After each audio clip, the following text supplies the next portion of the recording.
یمن میں جو کنگ ہوتے تھے ان کو تبا کہا جاتا تھا، اور جو اس زمانے کا سب سے پہلا کنگ تھا اس کو تبا اول کہتے تھے۔ تبا اول بہت بڑا بادشاہ تھا، مسلمان تو تھا نہیں، ایمان تو لایا نہیں تھا، مگر تبا اول کا پلان یہ تھا کہ اس نے ایک بہت بڑا لشکر بنایا۔ اچھا، اس لشکر میں اس نے پلان یہ کیا کہ اس کے پاس 1,13,000 پیدل چلنے والے تھے اور 1,30,000 کے قریب گھوڑا چلانے والے، گھڑ سوار، horse rider. Try to imagine کتنا بڑا اس کا جلوس تھا، کتنا بڑا لشکر تھا۔ وہ اپنے پورے لشکر کو لے کر اس نے پوری دنیا کو ٹریول کرنے کا پلان کیا۔ اچھا، وہ جس شہر میں جاتا سارے شہر کے لوگ باہر آ جاتے، ڈر بھی جاتے، روب میں بھی آ جاتے کہ اتنا بڑا جلوس لے کر ہی آیا ہے، اس کا استقبال بھی کرتے، اور ہر شہر سے وہ 10 اسکالرز، ان کے 10 علماء اپنے ساتھ لے جاتا۔ اتنا لانگ ٹرپ ہو گیا کہ اس کے پاس 4,000 علماء ہو گئے۔ آپ انڈرسٹینڈ کریں کہ کتنے شہروں میں وہ گیا ہوگا، 4,000 علماء جمع ہو گئے۔ اب وہ ٹریول کرتے کرتے کرتے مکہ پاک پہنچا۔ اچھا، مکے جب وہ انٹر ہوا تو مکے کے لوگوں نے کوئی اس کو رسپیکٹ نہیں دی، کوئی اس کا استقبال نہیں کیا، اور کوئی جناب اس کا کوئی روب بھی نہیں پڑا۔ تو اس نے اپنے وزیروں کو بلایا کہ یہ کیسے لوگ ہیں، یہ شہر کیسا شہر ہے، نو بڈی کوئی استقبال بھی نہیں ہوا، کوئی ہمارا روب بھی نہیں ہے، کوئی دبدبہ بھی نہیں ہے، ٹیک کیئر بھی نہیں کیا انہوں نے ہمیں۔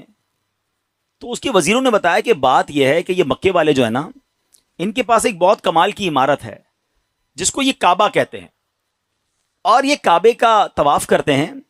کعبے میں انہوں نے بت رکھے ہوئے ہیں۔ آپ کو یاد ہوگا کہ نبی پاک کی آمد سے پہلے کعبے میں تو بت تھے، تو یہ کعبے کی رسپیکٹ کرتے ہیں، باقی کسی کو گھاس واس نہیں ڈالتے۔ تو بڑا کرو فر والا کنگ تھا، اتنا بڑا لشکر تھا، اس نے کہتا اچھا ایسی بات ہے تو میں کعبے کو ہی گرا دیتا ہوں، کعبہ ہی ڈیمولش ہو جائے گا تو یہ کس کا طواف کریں گے، پھر یہ سب میرے پاس آ جائیں گے۔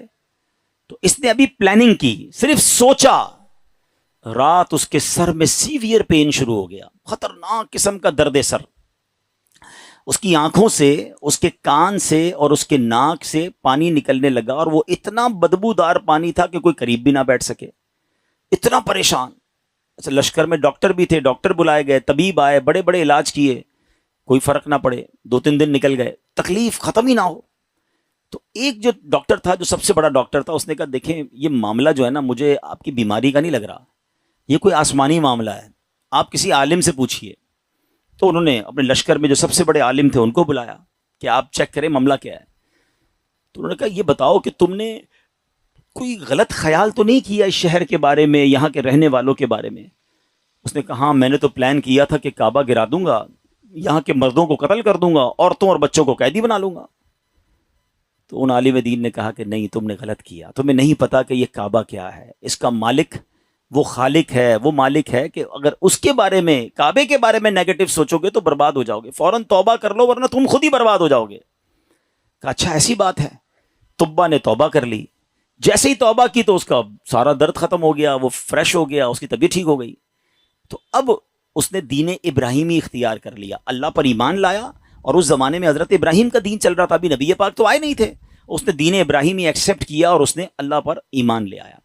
اچھا، اب وہاں سے پھر لشکر آگے چلا، اور چلتے چلتے چلتے ایک ایسی بستی میں پہنچا جہاں کھجور کے درخت تھے، بڑی خوشگوار وادی تھی، اور وہاں انہوں نے پڑاؤ ڈالا۔ اچھا، اس لشکر میں جو علماء تھے انہوں نے اپنی کتابیں نکالی، ان کے پاس آسمانی کتابیں تھیں، وہ پڑھتے گئے اور کہنے لگے یہ تو وہی جگہ ہے جہاں ہماری کتابیں بتاتی ہیں جہاں اللہ کے آخری نبی ہجرت کر کے آئیں گے۔ یعنی اس کا مطلب وہ ڈھونڈتے ڈھونڈتے آج کے مدینے میں پہنچ گئے تھے، جس کو آج ہم مدینہ کہتے ہیں نا، یہ وہاں پہنچ گئے تھے۔ تو 400 علماء نے کہا کہ بھائی ہم تو یہ جگہ چھوڑ کے نہیں جائیں گے، پتہ نہیں کب نبی پاک آ جائیں، اب ہم نے یہیں ٹھہرنا ہے، اگر تبا رہنے دے گا تو ٹھیک ہے، بے شک ہماری بوٹی بوٹی کر دے، ہم نے یہ شہر چھوڑ کے نہیں جانا۔ اطلاع تبا کو بھی مل گئی، تبا نے بلایا علماء کو کہ کیا مسئلہ ہے؟ تو کہا دیکھیں حضرت، ہم نے اپنی کتابوں میں پڑھا ہے، ہمارا حساب کتاب بتاتا ہے کہ اللہ کے آخری نبی اسی بستی میں آئیں گے، ہم اس بستی کو چھوڑ کے نہیں جائیں گے، ہم ان کے خادم بن کر رہیں گے، ان کے امتی بنیں گے، ان پر ایمان لائیں گے۔ اچھا، تبا بھی 2-4 دن پہلے ہی یا کچھ دنوں پہلے ہی مکے کی تعظیم سمجھ چکا تھا، اللہ پر ایمان لا چکا تھا، تو اس نے کہا اچھا ایسی بات ہے تو میں بھی رک جاتا ہوں۔ اس نے کیا کیا، 400 علماء کے لیے 400 گھر بنائے، ان 400 علماء کی شادیاں کروائیں، ان کو خوب مال و دولت بھی دیا۔ 1 سال تبا خود بھی وہیں رہا، 1 سال کے بعد دیکھا کہ نبی پاک تو نہیں آئے، تو ابو طبا نے ایک کمال کا خط لکھا. سنیے گا پیارے اسلامی بھائیوں, یہ دنیا کا انوکھا خط ہے کہ اس کے لیے لکھا جا رہا ہے جو ابھی دنیا میں آئے نہیں ہیں.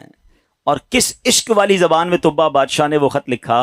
اس نے لکھا کہ اس اللہ کے نام سے شروع جو عالمین کا رب ہے, میں جناب رسول اللہ صلی اللہ علیہ وسلم کی بارگاہ میں طبا اول حمیری سلام پیش کرتا ہوں, اور میں آقا علیہ الصلوۃ والسلام کی بارگاہ میں عرض کرتا ہوں کہ حضور اگر میں نے آپ کا زمانہ پا لیا تو میں آپ کی خدمت کروں گا, آپ پر ایمان لاؤں گا, آپ کی سنت پر عمل کروں گا, جو آپ کتاب لے کر آئیں گے میں اس پر بھی عمل کروں گا, اور حضور اگر میں پھر بھی آپ کا زمانہ نہ پا سکوں تو مجھے اپنی غلامی میں قبول فرمائیے, اور قیامت کے دن میری شفاعت فرمائیے گا, مجھے بھول نہ جائیے گا. بڑا کمال کا عشق والا اس نے خط لکھا. اس خط کو اس نے سیل کیا گولڈن اسٹیمپ لگا کے.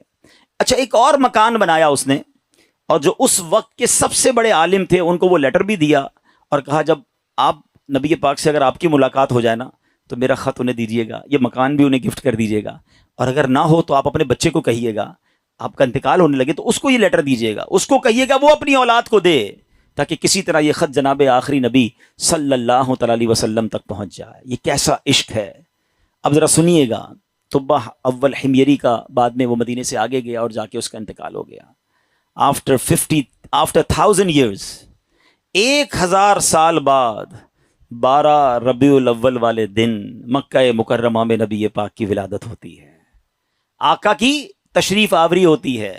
نبی پاک 53 سال مکے میں گزارتے ہیں, اور اس دوران حضرت مصعب بن عمیر صحابی رسول ہیں, ان کو پیارے آقا مدینے بھیجتے ہیں کہ وہاں جا کے اسلام کی دعوت دو. مدینے میں تو فوراً اسلام پھیلنا شروع ہو گیا. علماء کہتے ہیں جو اتنی تیزی سے اسلام مدینے میں پھیلا نا, اس کی بڑی وجہ یہ تھی جو یہ انصار صحابہ تھے نا. مدینے والوں کو کیا کہتے ہیں؟ انصار. مکے والوں کو کیا کہتے ہیں؟ مہاجرین. تو جو انصار تھے نا یہ سارے انہی 400 علماء کی اولاد میں سے تھے. They were waiting from last 1000 years for رسول پاک علیہ الصلوۃ والسلام. یہ تو 1000 سال سے انتظار کر رہے تھے. جیسے ہی حضرت مصعب بن عمیر پہنچے, دیگر مبلغین پہنچے, اللہ کے رسول کی باتیں بتائیں, اسلام کی باتیں بتائیں, دھڑا دھڑ لوگ اسلام قبول کرنے لگ گئے. اچھا, اب قبیلے کے لوگ بیٹھے کہ آخری نبی تو آ گئے ہیں مکے میں, ہمارے پاس ایک لیٹر ہے, اب وہ پہنچانا ہے انہیں. انہوں نے مشورہ کر کے, ایک صحابی تھے ان کا نام تھا حضرت ابو لیلہ انصاری رحمت رضی اللہ تعالیٰ عنہ, ان کو کہا کہ آپ جائیے, جا کے مکے میں نبی پاک کو یہ خط دے کر آئیے. ان صحابی نے ٹریول کیا. جب وہ ٹریول کر کے جانے لگے تو ان کو کسی نے بتایا کہ نبی پاک مکے سے پہلے ایک وادی میں بیٹھے ہیں, صحابہ کرام کے ساتھ جلوہ فرما ہے. اچھا, انہوں نے نبی پاک کو نہیں دیکھا, نبی پاک نے انہیں نہیں دیکھا. سوشل میڈیا کا زمانہ تو تھا نہیں نا کہ کسی طریقے سے دیکھ لیتے. اچھا, یہ گئے اس دربار میں, جیسے ہی داخل ہوئے کمرے میں, نبی پاک صحابہ کے ساتھ بیٹھے ہیں, وہ کمرے میں داخل ہوئے, پیارے آقا فرماتے انتا ابو لیلہ, تم ابو لیلہ ہو. وہ شاکڈ ہو گئے کہ میرا نام کیسے ان کو پتہ چل گیا. کہ جی یا رسول اللہ, میرا نام ہی ابو لیلہ ہے. فرمایا تمہارے پاس میری ایک امانت ہوگی, مجھے وہ خط دے دو. ایک بار اور حیران ہو گئے کہ رسول اللہ صلی اللہ علیہ وسلم کو نے بتایا نہیں, پہلے ان کو پتا ہے. نبی پاک نے وہ خط لیا, سیدنا ابو بکر صدیق کو وہ خط دیا اور کہا ابو بکر پڑھو. اب بھرے دربار میں وہ عشق والا خط پڑھا گیا. طبا اول حمیری کا وہ عشق کی جو لیٹر تھا وہ پڑھ کر سنایا گیا کہ حضور میں آپ کا امتی, میں آپ کا غلام, مجھے قیامت کے دن بھولیے گا نہیں. اگر آپ کا زمانہ پایا تو آپ کی خدمت کروں گا, زمانہ نہ پا سکا تو پھر بھی میں آپ کا غلام ہوں. اللہ اکبر. نبی پاک نے بھی خط سنا نا تو پتہ کیا فرمایا؟ مرحباً اخ الصالح, مرحباً اخ الصالح, میرے نیک بھائی کو مرحبا ہو, نیک بھائی کو مرحبا ہو. امیر پیارے آقا علیہ الصلوۃ والسلام نے اس بادشاہ کو نیک بھائی کہہ کر پکارا.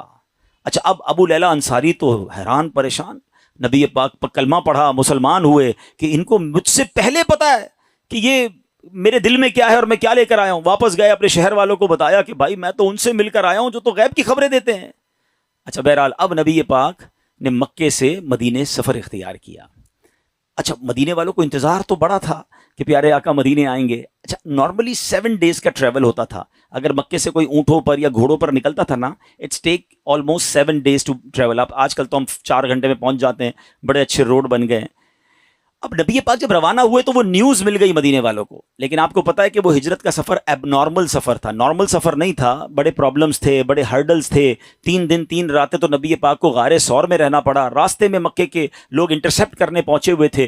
تو اب مدینے والے سمجھ رہے تھے کہ 7ویں دن نبی پاک آ جائیں گے. وہ ڈیلی مدینے کے گیٹ پہ جا کے کھڑے ہو جاتے کہ نبی پاک آ جائیں گے. صبح جاتے, ویٹ کرتے, دوپہر ہوتی تو واپس آ جاتے. اگلے دن پھر صبح جا کے کھڑے ہو جاتے. روز استقبال کی تیاریاں ہیں. اچھا آپ کو معلوم ہے نبی پاک علیہ الصلوۃ والسلام کس دن مدینے میں داخل ہوئے؟ کافی دن لگے، مگر سرور کائنات صلی اللہ تعالیٰ علیہ وسلم جس دن مدینہ منورہ میں صحابہ کے جھرمٹ میں داخل ہوئے نا، وہ دن 12 ربیع الاول کا دن تھا۔ ہاں وہ دن بھی برتھ ڈے آف رسول پاک علیہ الصلوۃ والسلام تھا۔ سبحان اللہ، اللہ کی شان دیکھیں کہ ربیع الاول کا 12 ربیع الاول کا جو جلوس ہے، کچھ لوگوں کو کنفیوژن ہوتی ہے۔ اللہ اکبر، میرے آقا جو مدینے میں داخل ہوئے تو صحابہ بھی ہیں اور خود پیارے آقا بھی ہیں، بلکہ ایک صحابی کہتے ہیں حضور بغیر پرچم کے کیسے داخل ہوں گے؟